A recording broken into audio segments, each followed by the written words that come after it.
السلام عليكم ورحمة الله وبركاته.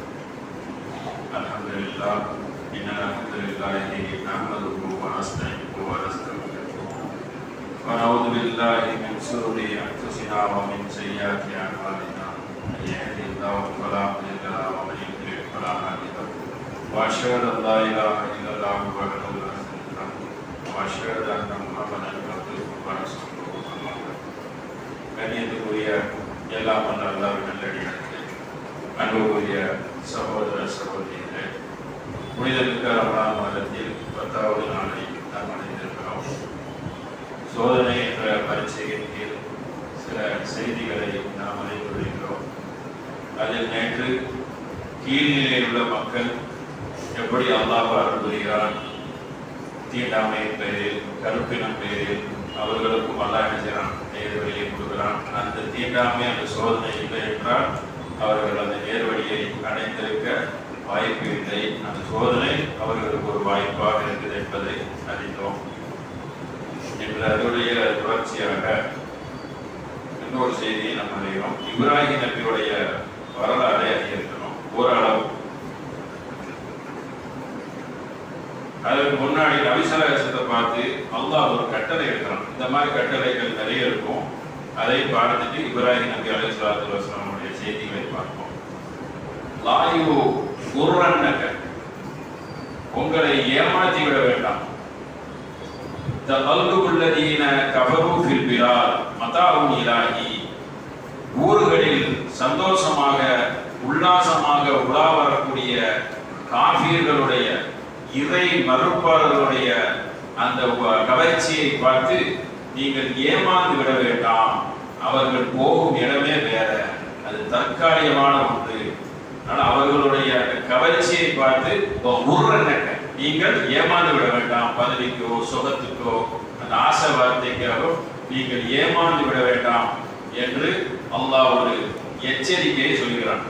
இதே போல எச்சரிக்கை நிறைய இருக்குது. ஆனால் அவர்கள் கவர்ச்சியான வார்த்தையை பேசி லாபகமாக இழுத்து விடுவார்கள். அதனால எச்சரிக்கையாக இருந்து கொள்ளுங்கள் என்பதை, பதவி பட்டம் பல மாதிரி விஷயங்கள் இருக்கும், அதை எடுத்து உள்ள கொண்டு வந்துருவாங்க. அதனால நீங்கள் ஏமாந்து விடாதீர்கள். அவர்கள் போகும் இடம் மதாஉன் இலாஹி, தற்காலிகம்தான், அவர்கள் போகும் இடம் நரகம் என்று ஒரு எச்சரிக்கையாக நமக்கும் சேர்த்து சொல்கிறான். இப்பொழுது இப்ராஹிம் அலைஹிஸ்ஸலாத்து வஸலாம் அவர்களுடைய செய்திகளை நாம் பார்ப்போம். இருக்கிற தூதர்மார்களிடையே அதிகமான பரீட்சைகள் வைக்கப்பட்டு அந்த சோதனையில் அதிகமாக தேர்ச்சி பெற்ற ஒரு நபித்தோழர் யார் என்றால் இப்ராஹிம் அலைஹிஸ்ஸலாம். நாம் எல்லாம் அறிந்த ஒன்று. அதில் ஒரு வசனத்தை நாம் பார்ப்போம். இருத்தலா இப்ராஹிம் அவர்களை நாம் சோதித்தோம். ரப்புஹு பி கலிமாத்தின், அல்லாஹ் அதிகமான கட்டளையின் மூலமாக அவரை சோதித்தான். அனைத்திலையும் அவர் தேர்ச்சி பெற்றார். எல்லாத்திலையும். பிள்ளை தாமதமாக தான் கிடைத்தது. அந்த பிள்ளையை அறுக்க சொன்னான். பிள்ளைய அறுக்க சொன்னது இல்லாம அந்த பாலாம் பெருவையிலே போய் போட சொன்னான். இப்படி கட்டளைகள் ஏராளம். அப்படிப்பட்ட ஒரு சோதனையை இப்ராஹிம் நபி கொடுத்தான். சிறைகளை எல்லாம் உடைத்து தள்ளினார். தீ குண்டத்தில் தூக்கி போட்டாங்க. எந்த ஒரு சந்தர்ப்பத்திலையும் இப்ராஹிம் நபி தளர்ந்து விடவே இல்லை. உடனே குர்ஆன்ல சொல்லி காட்டுறான். அது போக ஏராளமான சோதனைகள் இருக்கலாம்.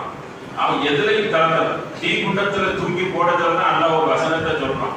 யா நாரி, நெருப்பே, பரதன் சலாமா, இந்த நெருப்பு வந்து குளிர் தரும் பொருளாக மாறட்டும். எப்ப சொல்றான்னு கேட்டா தூக்கி உள்ள போட்டதுக்கு அப்புறம் தான்.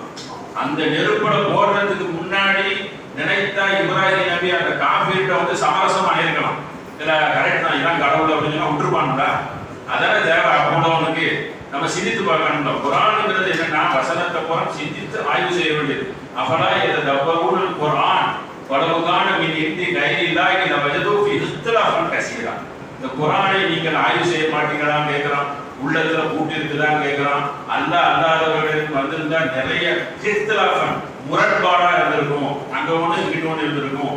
அப்படியெல்லாம் நமக்கு வந்து ஒரு அழகான ஒரு கட்டளையை அல்லாஹ் சொல்லி காட்டுவான். அப்ப இப்ராஹிம் நபி என்ன செஞ்சிருக்கான், சரண்டர் ஆயிருக்கலாம்ல. சரண்டர் ஆனதான் அந்த காலத்துல விட்டுருவான. தஜ்ஜால் மாதிரி வரக்கூடிய காலத்துல தஜ்ஜால் வருவான். அது கூட சோதனை தானே. என்னையே கடவுள்னு சொல்லுவான். கடவுள்னு சொல்லிட்டா எனக்கு அவன் சொர்க்கத்தை காட்டுவான். அவன் சொர்க்கத்தில் கொடுத்தா அது நரகம். அப்போ நரகத்தை காட்டுவான். நீ கடவுள் நரகத்தில் கொடுத்தா சொர்க்கம். அல்லா எப்படின்னா கடைசி நேரத்தை கூட காப்பாற்றிருக்கோம். இது நிறைய வரலாறு நம்ம பார்க்கறோம். யூனுஸ் நபியை பார்க்கிறோம், ஐயூப் நபியை பார்க்கிறோம், இப்ராஹிம் நெருப்புல போட்டவனே நெருப்பு வந்து அவன் கண்ணுக்கு தெரியும். அல்லா என்ன செய்யறோம், ஒரே ஒரு ஆள் தான் குள் அப்படின்னு சொன்னா அது குழந்தை அப்படி மாறிடும்.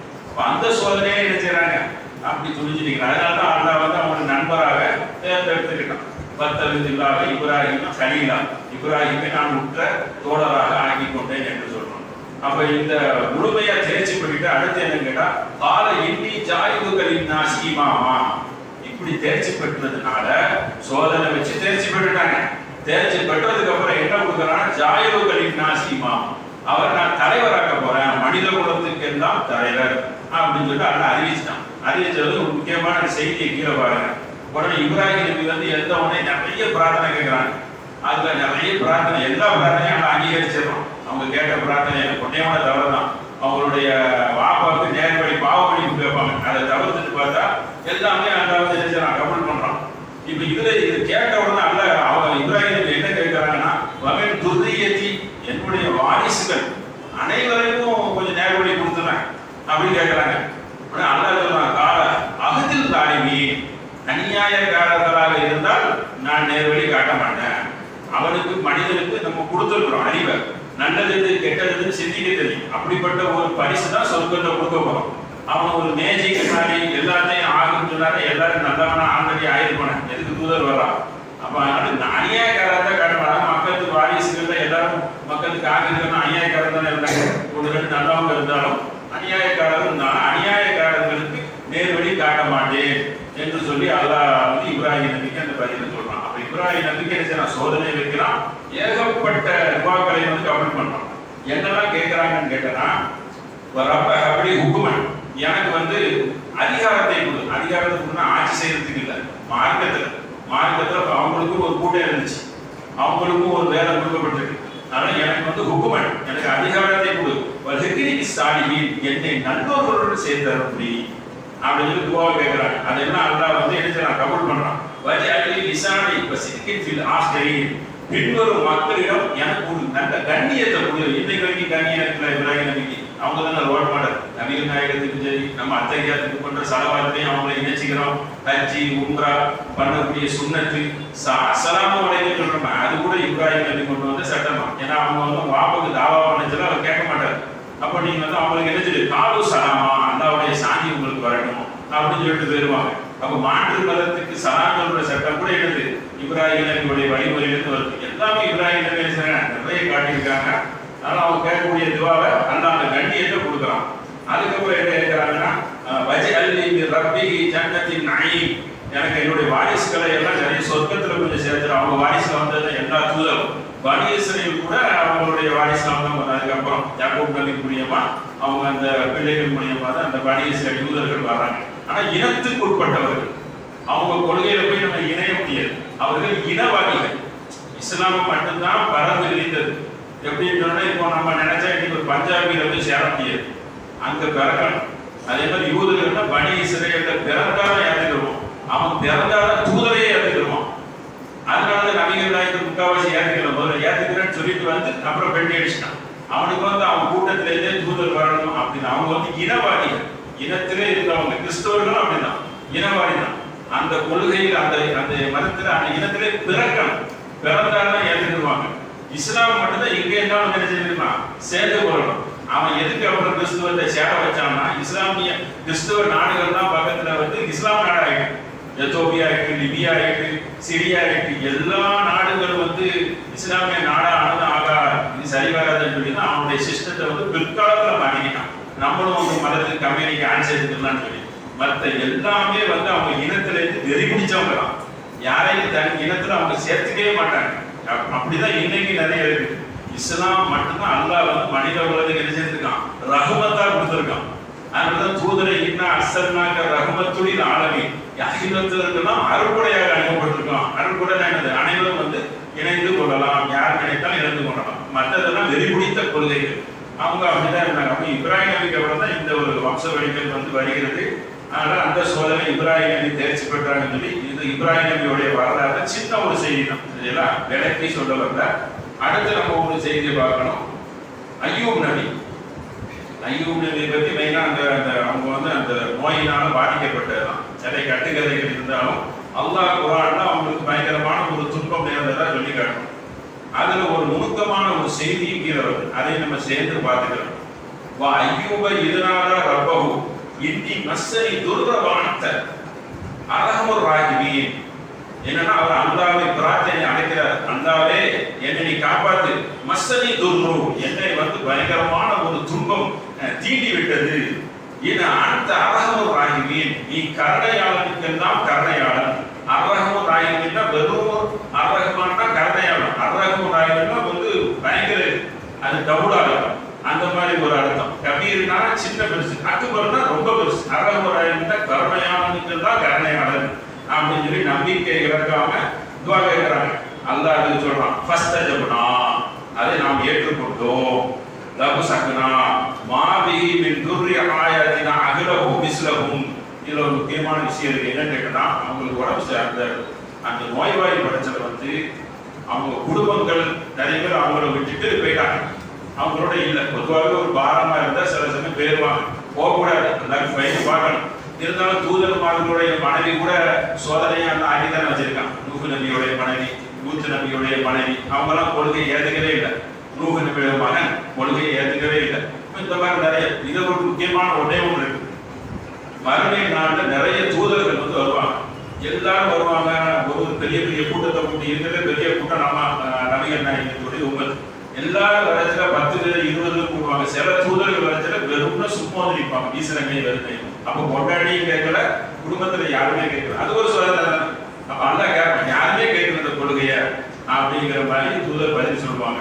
அப்ப என்ன விஷயம் கேட்டோம்னா நிறைய பேருக்கு அந்த பாக்கியம் கூட இருக்கு. ஏன்னா அவங்க உங்களுக்கு அந்த காலம் தொட்டு வந்து ஏதாவது ஒரு பொருளை வணங்கிய மக்கள் பழக்கப்பட்டுட்டாங்க. மாடு, ஆடு, சந்திரன், சூரியன். முஸ்லீம்களே அதில் விழுந்துருவாங்க. முஸ்லீம்களுக்கே வந்து ஒரு ஏதாவது இருந்தாலும் திருப்திகரமா இருக்கு. அதனால தான் அல்லாஹ் அந்த வணக்கத்தை சொல்லும் போது முஸ்லிசீன கபூதீன கலப்படம் இல்லாம வணங்குங்க. அனைவரும் முஸ்லீம்கள், அதாவது இப்ராஹிம் வணங்கினார், கலப்படம் இல்லாமல் வணங்கினார். பொருள்ல தான் கலப்படம், மார்க்கத்திலே கலப்படம் பண்ணிடுவோம். அல்லாஹ்க்கு பதிலாக நைசா இன்னொரு அல்லாஹ் வணங்கினா கலப்படம் ஆயிருந்தான். அதனால அல்லாஹ் என்ன சொல்றான், தூய மார்க்கம் அல்லாஹ்வுக்குரியது, தூய்மையான முறையில வணங்குங்க. அதை போய் என்ன செஞ்சிடக்கூடாது, கலப்படம் பண்ணிடக்கூடாது. அதையும் சேர்த்துக்கிறோம். எப்படியெல்லாம் மார்க்கத்தை அல்லாஹ் விவரித்து நமக்கு சொல்லுகிறான் என்றால் அவ்வளவு உச்சத்துக்கு பெறணும். படிக்க படிக்க அந்த மொழியில் படித்தால் உச்சத்தின் எல்லைக்கே போய்விடலாம். அப்படியே அமிர்தமாக இருக்கும், பருகலாம். அப்படி அந்த இலக்கிய நட அதனுடைய உச்சம் நல்லா இருக்கும். அதே தாய்மொழியில் படித்தாலே பேப்பரை புரட்டி கொண்டே இருக்கலாம். குறை கண்டுபிடிக்கிற நினைத்தால் அவன் அது தோல்வியை தள்ளி விடுவோம். ஒன்று இஸ்லாத்தையாக இருக்கணும். இப்படிதான் அதனுடைய நிலை இருக்கு. அப்போ அந்த அவங்க என்ன ஆகுதுன்னு கேட்டால், வார்த்தைன்னா அகலவும், அகலவுன்னா குடும்பம், குடும்பம் அவங்கள விட்டு பேருது.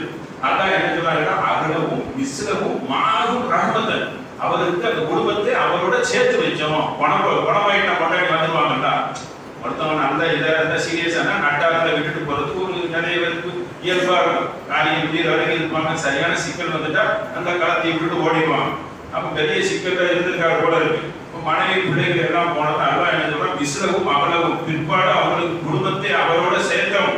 சேர்த்து என்ன சொல்றாங்க கேட்டா, அவர்களுக்கு இதே போன்று இன்னொன்னையும் கொடுத்தோம், மறுபடியும் புள்ள குட்டியெல்லாம் கொடுத்தோம். நல்ல தாராளமா வாழ்ந்தாரு. மனைவி என்ன நினைச்சாருங்கிறது விவரிக்கப்படல. ஒருவேளை தூதராக இருந்துட்டு நோய் வாய்ப்பட்டு இருக்கிறாரு, என்னடா அல்லாஹ் உதவி இல்லை பொழுது போனாலும் போயிருப்பாங்க. தூதருக்கு டக்குனு பணமாயிரும்ல அப்படின்னு நாம சொல்றோம் யூகத்துல.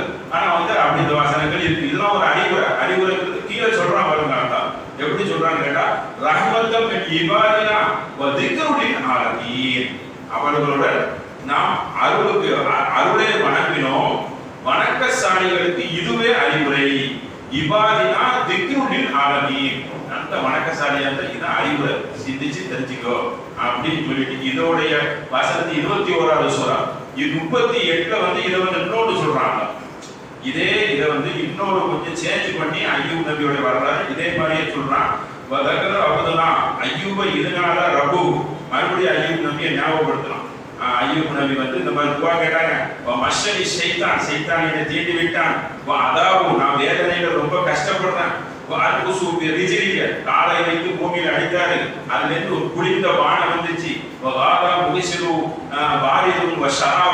அதை நீங்க குளிக்கிறதுக்கு பயன்படுத்திக்கிறீங்க, அதுல உங்களுக்கு குணம் கிடைச்சிடும் அப்படின்னு அல்லாஹ் சொல்லிட்டு கீழே 38, 41, 42, 43 அதுல இன்னொன்று என்ன சொல்றான்னா வஹப்னா லஹு அஹ்லஹு மிஸ்லஹும், அவர் குடும்பத்தை மறுபடியும் அதே வசனத்தை சொல்றான். சொல்லிட்டு கீழே ஒரு அறிவுரையை சொல்றான், அஹ்லஹு மிஸ்லஹும் மாஹும், குடும்பத்தை அவரோட நாம் சேர்த்தோம், ரஹ்மத்தன் அவருக்கு அருள் புரிந்தோம், வ மின்னா திக்ராலில் உலில் அல்பாப், இது என்னவென்றால் அறிவுள்ளவர்களுக்கு அறிவுரையாகும். சிந்திக்கிறவன் சிந்திச்சு நடைமுறைப்படுத்திக்க, கவனமாயிரு, அல்லாஹ் வணங்கு, கைவிட மாட்டேன், அருள் புரிவன் சொல்றான். அல்பா சிந்திக்கிறவங்க வேற கல்வி கொஞ்சம் மூளையை பயன்படுத்தினாதான் அதையும் செய்ய முடியும். அந்த எப்படி வார்த்தையை சொல்றான்னு கேட்டா குடில் அல்பா, இதில் அருளும் இருக்கிறது, அறிவுடையவர்களுக்கு அறிவுரையும் இருக்கிறது. ஏன்னா இது விளக்கமான சொல்லணும், சிந்திக்கணும்ல, இந்த ஈமானை இழந்துடக்கூடாதுதான், கடைசி வரைக்கும் நின்று போராடணும் என்று அந்த ஒரு இது இருக்கணும். அந்த எக்கினை விட்டுறக்கூடாது. நம்ம கை கொடுப்பான், கடைசி நேரமானாலும் கை கொடுப்பான், மனக்கசாலிகள் தான் அறிவுரை அப்படின்னு சொல்லி இந்த அறிவுரையும் சொல்லுகிறார். 2 ஐயூப் நபியுடைய அந்த சோதனையில அடுத்து முக்கியமானது கேட்டீங்கன்னா யூனுஸ் நபி, அதை நம்ம தெரிஞ்சிடணும். யூனுஸ் நபி முக்கியமான ஒரு தூதர். யூனுஸ் நபியுடைய கூட்டம் இருக்கு தெரியுமா, அது நபிகள் நாயகர் சதாலிசன தூதுத்துவத்தை கொண்டு வந்தாங்கன்னா அப்போ அந்த கூட்டம் இருந்துச்சு. ஏன்னா அவங்கள தாயிஃப்ல பார்த்துட்டு நான் மாதாவுடைய கொள்கையில் இருக்கேன், மாதா இருக்கணும், யூனுஸ் அவங்களுடைய பேர் மாதா, பாப்பா பேர். அப்போ அவங்க என்னைக்கோ வந்திருக்காங்க யூனுஸ் நபி, அது தொட்டு இருக்கு கொள்கைகள். அவ்வளோ சீக்கிரத்தில் அந்த மாசுபட்டு பேர ஒன்று அப்பா அப்படி கேட்டேன். ஆமா நானும் இறை தூதர், அவங்க வேதத்தில் இருக்குல்ல, 2-3 வேதத்தில் இந்த மாதிரி அகமதுங்கிறவர் வருவாருன்னு சொல்லி சொல்லப்பட்டிருக்கு. தவறாத்திலையும் சொல்லப்பட்டிருக்கு, இஞ்சிலையும் சொல்லப்பட்டிருக்கு. ஆனால் தவறாத்திலையும் படிச்சதை பார்த்து யூதர்கள் மதினால குடியேறினாங்க. அப்ப தூதர்கள் வந்தாங்கன்னா பிரபலியமாயிரும். கேள்விப்பட்டு சேரமன் பெருமாள் இந்தியாவில இருந்து போன மாதிரி ஒவ்வொரு ஊர்ல இருந்து பெருமாங்க. இறை தூதர்கள் நிறைய கேள்வி கேட்கலாம், வசதியா இருக்கலாம், கொள்கையா இருக்கலாம், பணக்காரனோட ஆகலாம், என்ன நினைச்சிட்டு போவாங்கன்னு தெரியாது. அது நீயே தாண்டா அறியுமா போய் பார்ப்பாங்கலாம். கடவுள் இதுல இருந்து வர்றாங்கன்னு சொன்னா அது ஒரு முக்கியமான செய்தி. எங்க இருந்தனாலும் வண்டி கட்டிட்டு போயிருவாங்க. அதனால அதையும் போய் அந்த கொள்கை அப்போ வரைக்கும் இருந்திருக்கு. அதுவும் ஹதீஸ்ல ஆதாரபூர்வமான செய்தி இருக்கு. இந்த யூனுஸ் நபி யார் கேட்டா 1,00,000 மக்களுக்கு தூதராக இருக்காங்க.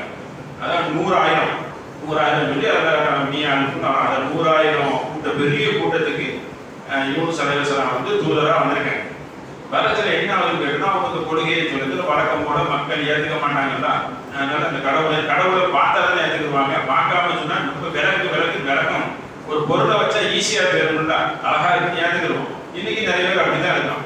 கடவுள் இதை சிந்தித்து ஏற்றுக்கிறோன்னு அதான் சொல்றான். சிந்திச்சு ஏற்றுக்க என்ன நீ பார்க்க ஆசைப்படக்கூடாது, நாசமா போயிருவாரு. நான் மேலதான் இருப்பேன், ஆண்டோட தான் பார்க்க முடியும். இஸ்லாத்துடைய நிலைப்பாடு. அப்ப அந்த 1,00,000 மக்கள் ஏற்றுக்கிறோம்.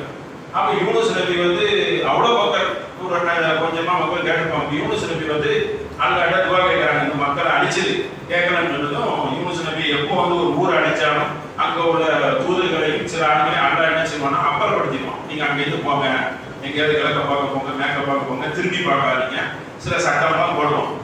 அதே மாதிரி யூனுஸ் நபி ஊரை விட்டு போயிடுறாங்க. போன உடனே யூனுஸ் நபி சொன்ன மாதிரி யூனுஸ் நபி எச்சரிச்சுட்டு போறாங்க, ஒரு அழிவு வரப்போது ஜாக்கிரதையா அப்படின்னு சொன்னதும் அந்த அழிவு வர மாதிரி வானத்திலிருந்து இருண்டு வந்த மாதிரி அந்த மக்கள் உடனே யூனுஸ் சொன்னது கரெக்டு, உடனே கொள்கையை ஏற்று சரண்டராகி டப்புன்னு விழுந்துடுறாங்க. உடனே கொள்கையை ஏற்று சந்தோஷமாகி ஒரு திருவிழா கொண்டாடுறாங்க. அப்படிதான் அவங்களுக்கு ஈதிகான் திருவிழா யூனுஸ் நபி போயிட்டு திரும்ப அடைஞ்சாங்க, ஊருக்குள்ள வர்றாங்க. பார்த்தா சந்தோஷமா இருக்காங்க மக்கள். யூனுஸ் நபிக்கு என்னடா நம்ம சொன்னதை கேட்கலையேன்னு சொல்லிட்டு அல்லாஹ் மேல கோபப்படக்கூடாது தூதருக்கு தெரியாதா, இருந்தாலும் அவர் கொஞ்சம் கோபக்காரர், அல்லாஹ் மேல கோபப்பட்டார். நம்ம சொன்னதை கேட்கவில்லை அல்லாஹ் அப்படின்னு சொல்லி யூனுஸ் நபி கோபப்பட்டார். அல்லாஹ் என்ன செய்யணும்னு கேட்டா எந்த ஒரு தூதரா இருந்தாலும் மனிதனா இருந்தாலும் ஒரு தப்பை செய்ய வச்சிருக்கோம். ஆதம் நபியா இருந்தாலும் தப்பு செய்ய வச்சுதான் கீழே இறக்கணும். அப்பதான் பொருத்தமா இருக்கும். சுட்டி காட்டுறது மனிதனாலே தப்பு செய்யணும், அதை நான் மன்னிப்பேன், அது நீங்க என்கிட்ட மன்னிப்பு கேட்கணும். இதுதான் இஸ்லாமுடைய நிலைப்பாடு. தப்பே செய்யாம மலக்கு மட்டும்தான் இருப்பாங்க. ஆனா யூனுஸ் நபி அதை தப்பு செய்திருக்காங்க கூடாது. அதை உதாரணமாக நிறைய இடத்துல என்ன செய்யலாம், சுட்டி காட்டலாம். அதனால அதை பத்தி உள்ள செய்திகளை இன்ஸ்டால என்ன செய்யும், நாளைக்கு பார்ப்போம். இன்ஸ்டால யூனுஸ் நபி என்ன செய்யறாங்க, அந்த கடலை எப்படி, அதுலேயும் ஒரு நுணுக்கமான ஒரு சட்டங்கள்லாம் இருக்கு. இன்ஷால்லா நாளைக்கு நிறைவுரையா இருக்கிறதுனால நிறைய செய்திகளை அதில் சொல்லி இன்ஷால்லா நாளைக்கு முடியும். அஸ்ஸலாமு அலைக்கும்.